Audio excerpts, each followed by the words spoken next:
Hi everyone, it's Melinda. I'm here in my guest room going through all of my backpacking gear, trying to dial in what I'm taking on the Colorado Trail this year. I think I have it dialed in, but I keep all my backpacking gears in two big old boxes out in the garage. One is just backpacks.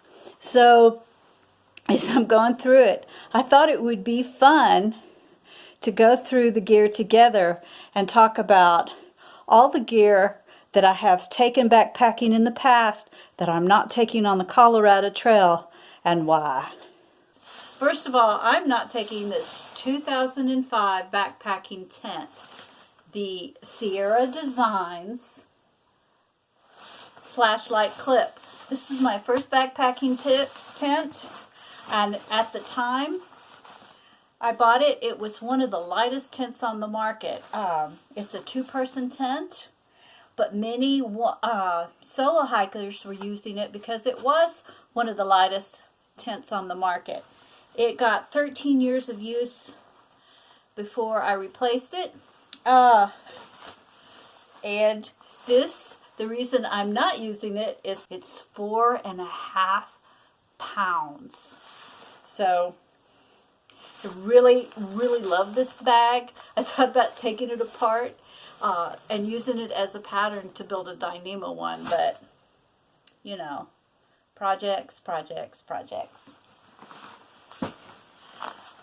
The other tent I'm not taking, I no longer have, is the Big Agnes High Volume UL1. I absolutely hated that tent. I used it on the Appalachian Trail and immediately sold it. It was so tiny on the inside that you might have well been using a bivvy.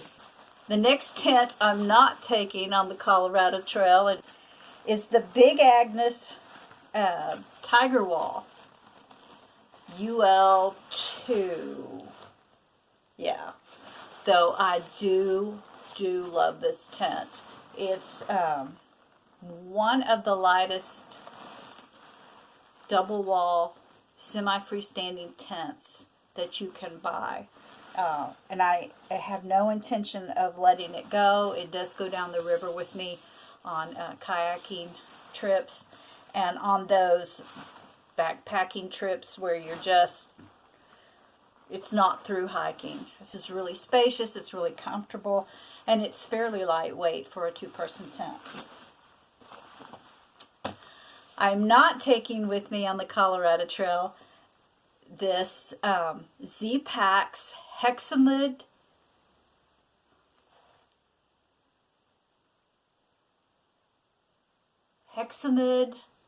tent. Oh, it's kind of like a tarp tent. It's got, I'll put the name up. It's got a tent on the top and netting on the bottom. It's all sewed together, and there's no bathtub floor.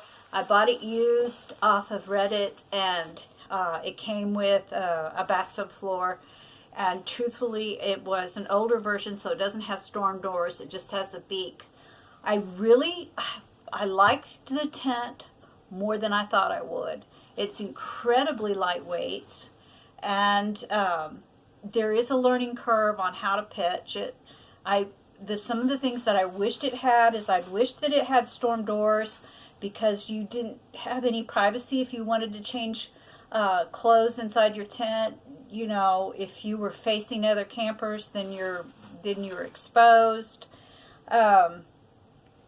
I was worried about rain getting into it because it has a beak and not the storm doors, but actually I tested it for 3 days in the rain in the backyard, and I had no water penetration at all, no backsplash into the center.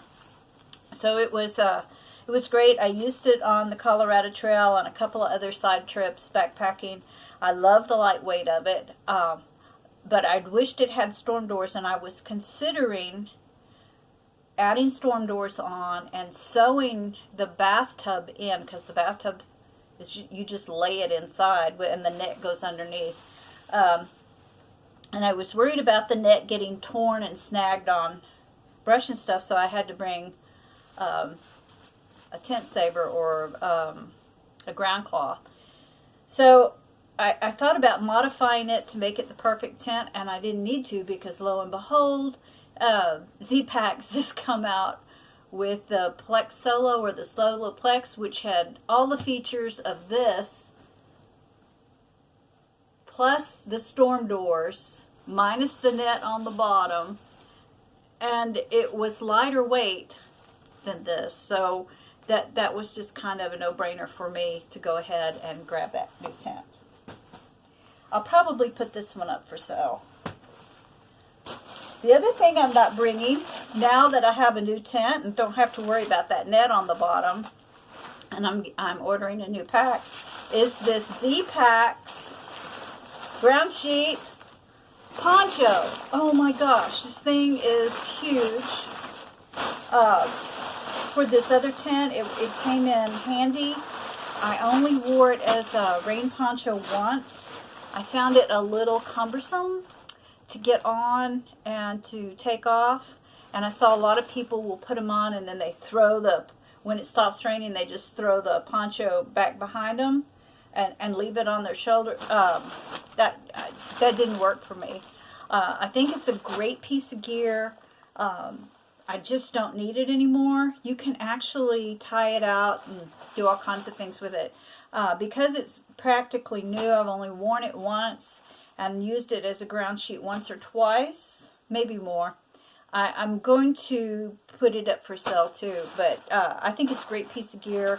I just don't really need it with my current setup.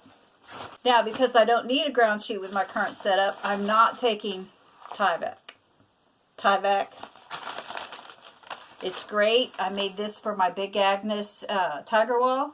It did the job really well, but then I turned around and ordered the footprint that comes with the Tigerwall, and actually the footprint weighs the same amount as the Tyvek, but it's super thin, so I probably will hold on to this Tyvek to use with the Tigerwall.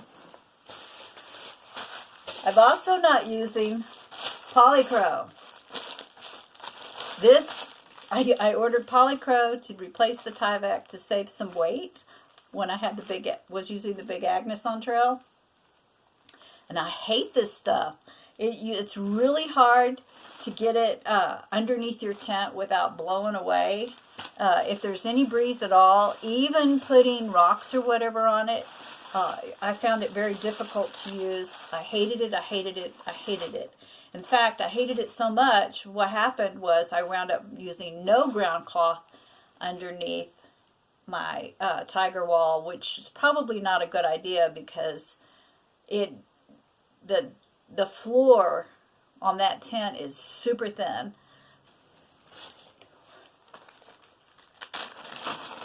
Another thing I'm not taking on the Colorado Trail is bug spray. This is DEET because now I use permethrin. I treat my clothes before I go. It lasts about 45 days or 5 washings, 6 washings, don't remember. But it works really, really well. I will not be using a poop trowel.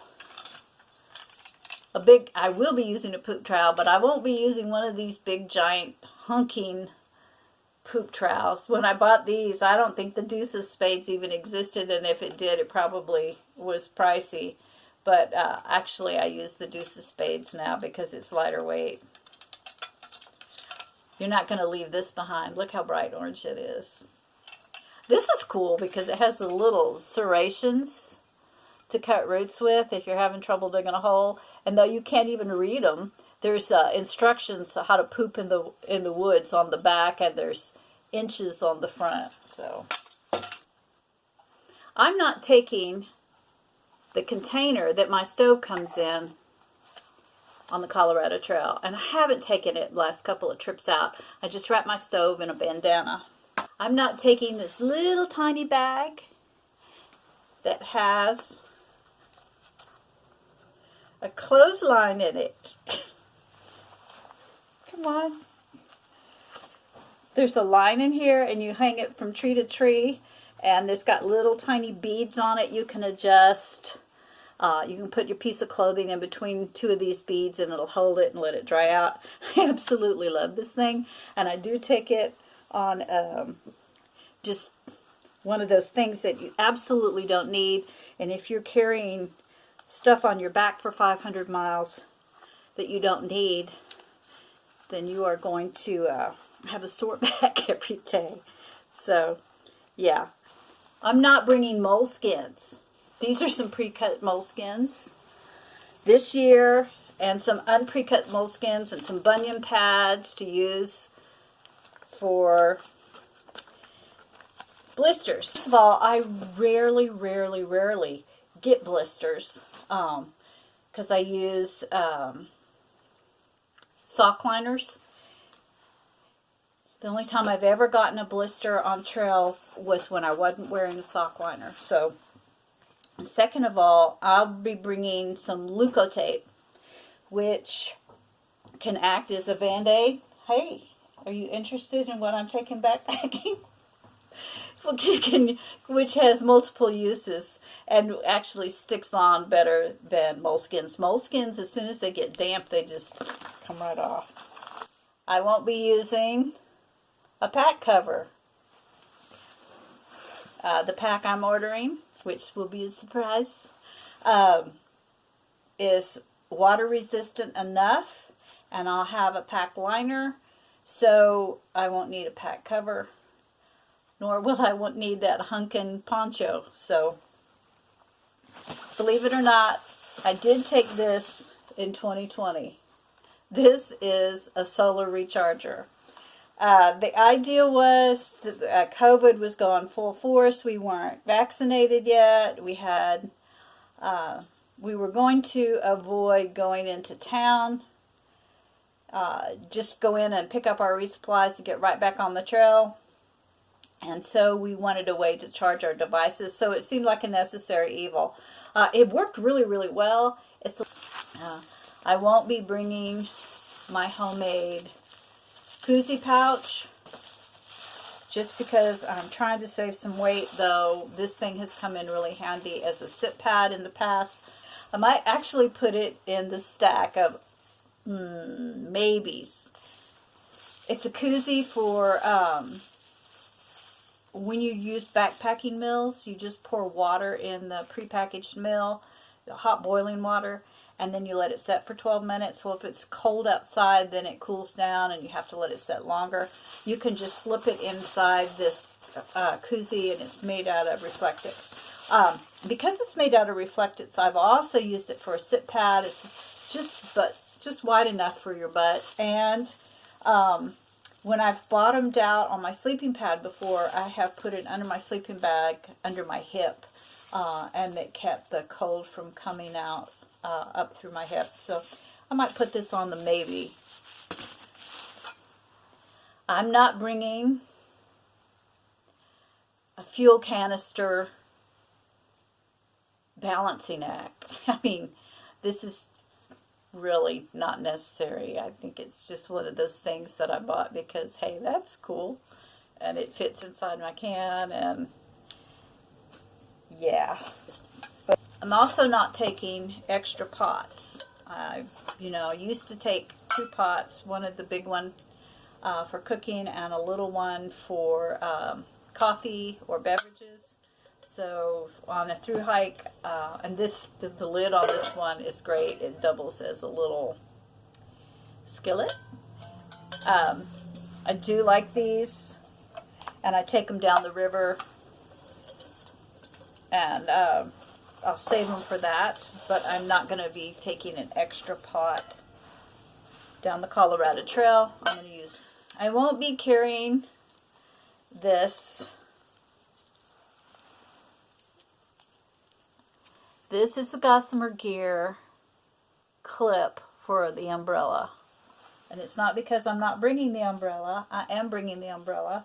And I'm bringing it more for sun when we're above the tree line than I'm bringing it for rain, though it could help with that as well. The reason I'm not bringing this clip that helps it clip onto your backpack. It's because it doesn't work. As soon as the wind catches that umbrella, it pops it off of this clip. And so I'm bringing a different type of clip, and I'll be giving it a try. We'll see how that works. Here we go. I am not bringing, this is stuff from the early 2000s. See what it says? It says, it's a map wrap by Osprey. You have to admit it's clever. This is a see-through, or it was see-through at one time, map bag. You just slip it down in here, and then zip it up. And then the idea was that you would roll it, wrap it around your shoulder strap, and there it was, ready for use. Truthfully, I have never used this backpacking ever, not even once. I will not be bringing an extra filter. I've got one. If it doesn't work, I'll replace it in town. And Donna's got one, so we have a backup system. We don't need, which is each other, so we don't need another backup system.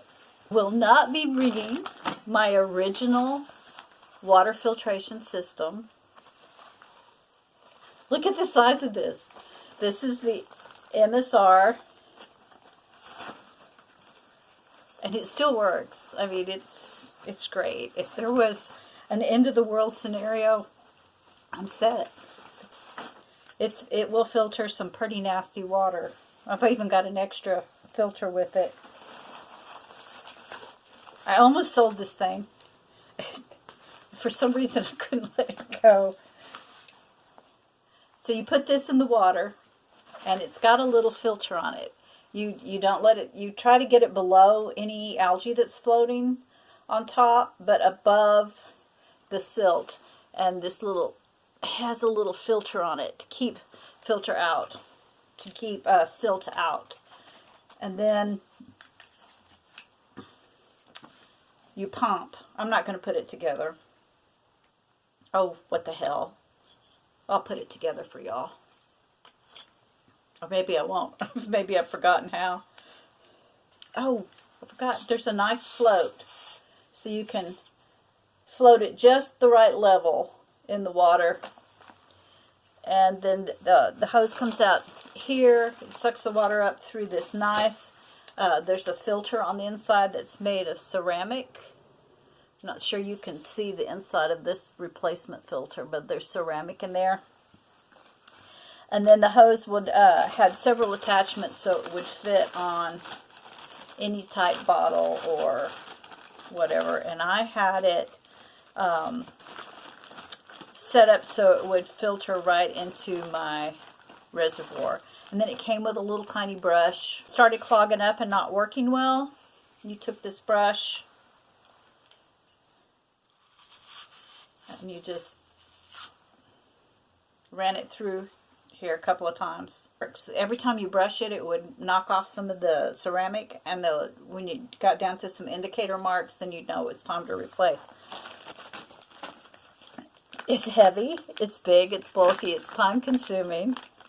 But that's what it was back then.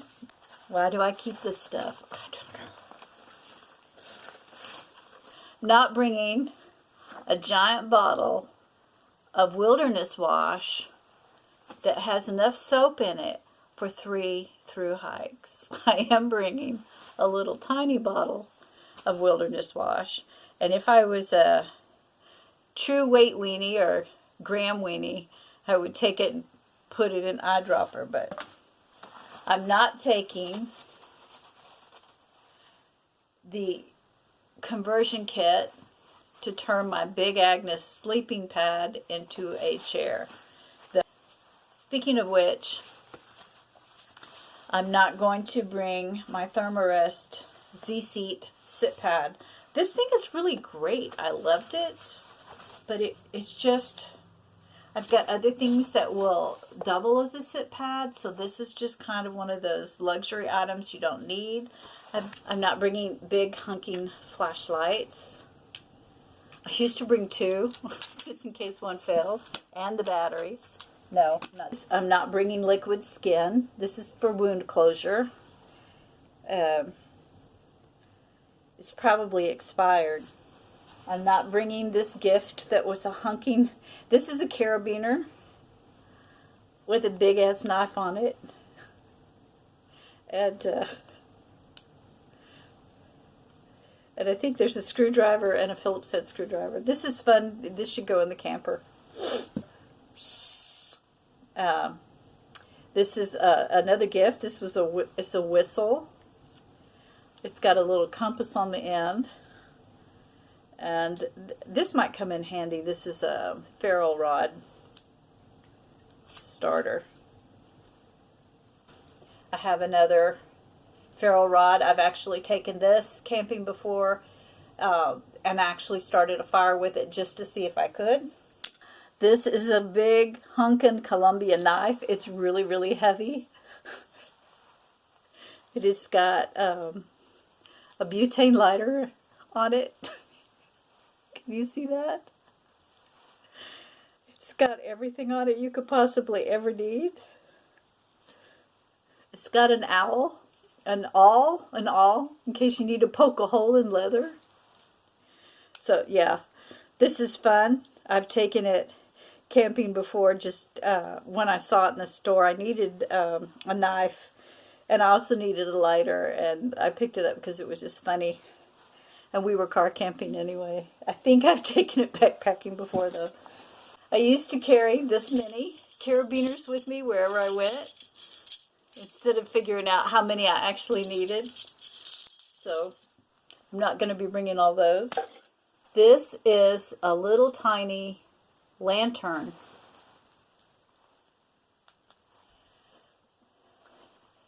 You hang in your tent. Really. It's lightweight. It's tiny. It swivels.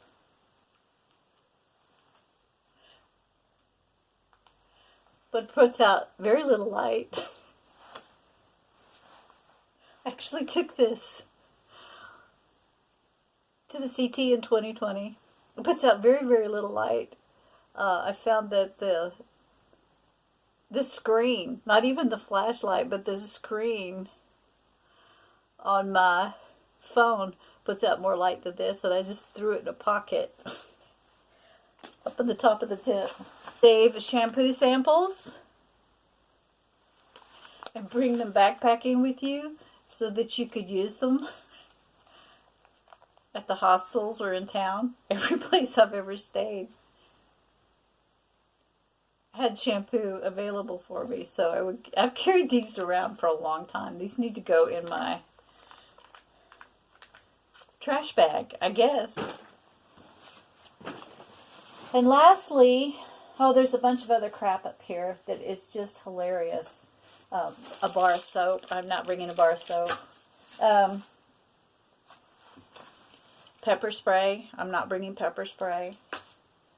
A camp towel, a full size camp towel. These are great for kayaking, but I'm not bringing it because I have my camp towel, which I do think you should bring something to help wipe the condensation off your tent and clean up spills and whatever. But what I used is these little super absorbent camp towels. They're very similar to ShamWows. I got this at Academy, and this is only a section of it. I think I cut it in half, and I have another little section that I put in my cook kit to dry off my pot before I repack it, because my stove goes inside it and I don't want anything to get in my stove. The last pack I used last year was it's the Shadowlight 60 is the name of the pack, and I think Enlightened. Anyway, I'm not carrying it. It was, I had high hopes for this bag. I get some really good reviews online. It was incredibly comfortable for a light bag. I think it's only like 30 ounces, 32 ounces. It has a great suspension system. It's made out of Robic nylon, and I have a full review taped on it, but I haven't posted it, but I'm about to post it. There's definitely some things wrong that I didn't like about it. The thing that has messed it up completely is that on the trail last year, the frame, there's an internal frame.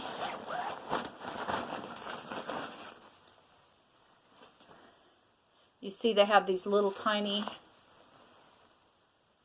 plastic tips that go over the end of the frame, but they're really thin. This one's already started poking out. This one poked out completely. I've got some duct tape on it. And then once it worked its way through this little tip, it actually worked its way through the sleeve that it goes in on the pack and poked a hole right through the bottom of the pack. And then I was carrying my pack cattywonk. It was hanging sideways on me because it was... And I tried to fix it in the field, and I thought about ways to fix it and take it back next year because I really wanted, this year, because I really, really wanted to like this pack. There's several features on it that I really love. But I think your pack is too important to jerry-rig on a through hike. So I am ordering a new pack. Yes. More money. More money, more money, more money. But yeah, I'm ordering a new pack. So anyway, I hope you had fun going through some of this ridiculous stuff. I keep some of this stuff around so I can lend it out when people want to go with us, and on short trips where you're not carrying all of this weight for miles and miles, but just maybe a half a mile or a couple miles to camp. And then we can take friends with us that want to try out backpacking. And I will be posting another video when my new pack gets here, and I've dialed it in completely on things that I am taking. It was fun showing this stuff to y'all, and I hope you enjoyed it too, and I'll see you on the next one.